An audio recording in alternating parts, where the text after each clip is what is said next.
Hello, मैं हूं चंदन कुमार और इस वीडियो में बताने वाले हैं केमिस्ट्री का टॉपिक है द्विविस्थापन अभिक्रिया, अवक्षेपण अभिक्रिया, उदासीनीकरण अभिक्रिया, उपचयन या ऑक्सीकरण अभिक्रिया, अपचयन अभिक्रिया, फिर उसके बाद उपचायक अभिक्रिया, रेडॉक्स अभिक्रिया। ये सभी टॉपिक जो है इस वीडियो में इस क्लास में चर्चा करने वाले हैं। स्टार्ट करते हैं। सबसे पहला टॉपिक है द्विविस्थापन अभिक्रिया। द्विविस्थापन अभिक्रिया क्या है या किसे कहते हैं? तो इसमें दिया हुआ है कि जब दो यौगिक अपने आयन यानी मूलक की अदला बदली करते हैं, यानी एक्सचेंज करते हैं। ठीक है, क्या करते हैं? अदला बदली करते हैं। ठीक है, और दो नए यौगिकों का निर्माण करते हैं। ठीक है, पीछे समझते हैं। दो यौगिक अपने आयनों की अदला बदली करके दो नए यौगिक का निर्माण करता है, तब उसे द्विविस्थापन अभिक्रिया कहते हैं। क्या कहते हैं? द्विविस्थापन अभिक्रिया कहते हैं। फिर से एक बार, जब दो यौगिक, ठीक है, एक नहीं होना चाहिए, क्या होना?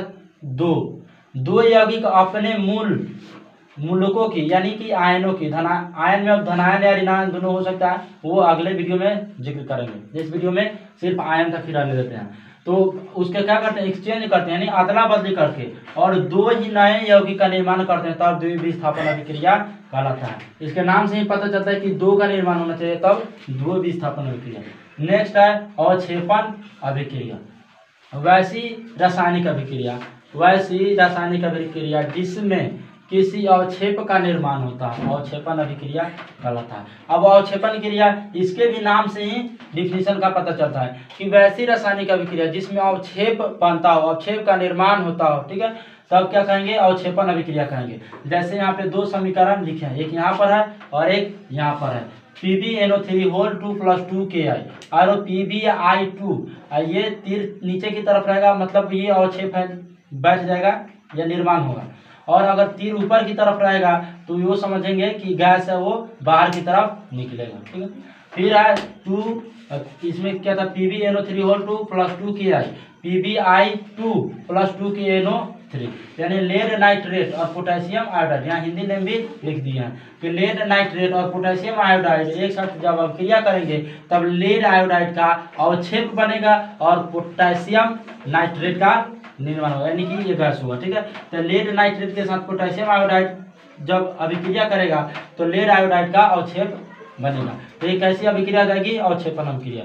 दूसरा है AgNO3, सिल्वर नाइट्रेट और सोडियम क्लोराइड, तो इसमें सिल्वर क्लोराइड का अवक्षेप बनता है। नेक्स्ट है उदासीनीकरण। ठीक है, अब इसके नाम से ही पता चलता है उदासीनीकरण यानी उदासीन होना चाहिए। ठीक है, अब देखते हैं इसका डिफिनीशन क्या कहता है। उदासीनीकरण में वैसी रासायनिक अभिक्रिया जिसमें आम्ल एवं क्षार, क्या होना चाहिए? आम्ल एवं क्षार, तीन चीज होता है, एक आम्ल होता है, एक क्षार होता है और एक उदासीन लवण होता है। लवण, आम्ल, क्षार। ठीक है, तो आम्ल, क्षार और उदासीन का pH मान 7 होता है, और 7 से ज्यादा होता है तो वो क्षार होता है, और 7 से कम होता है तब वो आम्ल होता है। ठीक है, तो 7 जब होगा तो उदासीन होगा, 7 से ज्यादा होगा तब क्षार होगा, और 7 से कम होगा तो आम्ल होगा। अब आते हैं इस टॉपिक पे कि उदासीनीकरण अभिक्रिया क्या है या किसे कहते हैं। वैसी रासायनिक अभिक्रिया जिसमें आम्ल एवं क्षार अपने आयनों यानी कि मूलकों से, ठीक है, अपने आयनों की अदला बदली, फिर क्या करते हैं? एक्सचेंज करते हैं, और तब लवण का निर्माण क्या करते हैं। ठीक है, आम्ल, क्षार और लवण।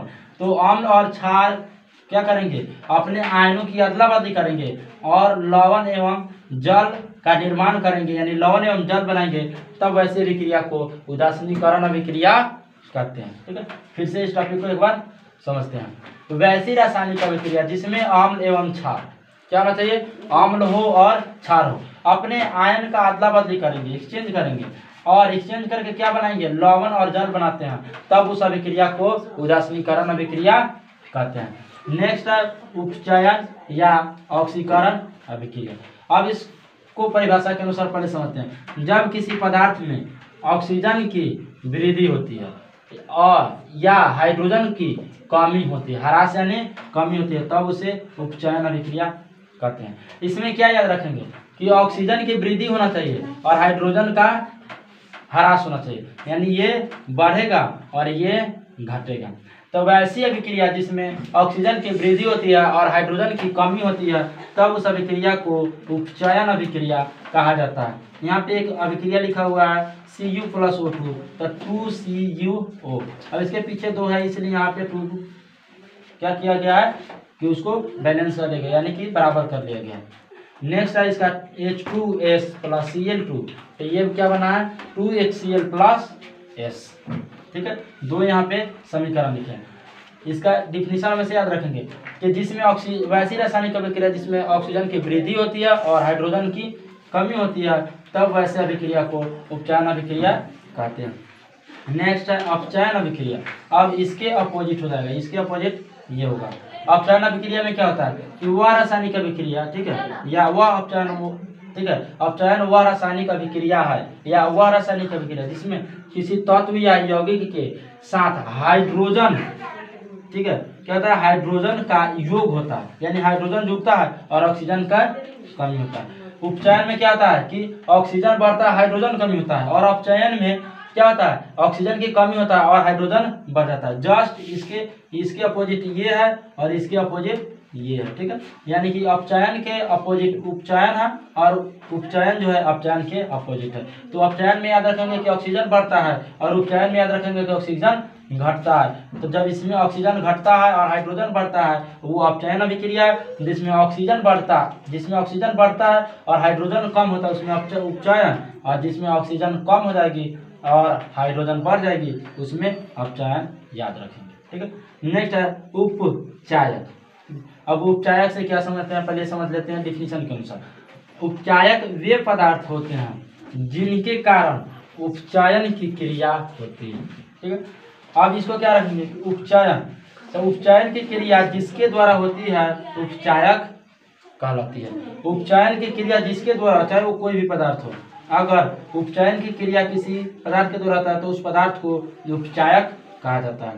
नेक्स्ट है रेडॉक्स अभिक्रिया। ठीक है, तो उपचयन एवं अपचयन अभिक्रिया को संयुक्त रूप से रेडॉक्स अभिक्रिया कहते हैं। किसको, तो ये उपचयन को और ये अपचयन को, इस दोनों अभिक्रिया को संयुक्त रूप से रेडॉक्स अभिक्रिया कहते हैं। ठीक है, रेडॉक्स अभिक्रिया का एक और नाम होता है। ठीक है, यानी रेडॉक्स अभिक्रिया को अपोपचय, ठीक है, अपोपचय अभिक्रिया भी कहा जाता है। तो रेडॉक्स अभिक्रिया को अपोपचय अभिक्रिया कहा जाता है और उपचयन और अपचयन अभिक्रिया के संयुक्त रूप को रेडॉक्स अभिक्रिया कहा जाता है। उपचयन में क्या होता है ऑक्सीजन की वृद्धि होती है और अपचयन में क्या होता है ऑक्सीजन की कमी होती है। उदासीनीकरण में क्या होता है कि अम्ल और क्षार मिलकर अपने क्या करते हैं आयन की अदला बदली करके लवण और जल बनाते हैं, उदासीनीकरण कहलाते हैं।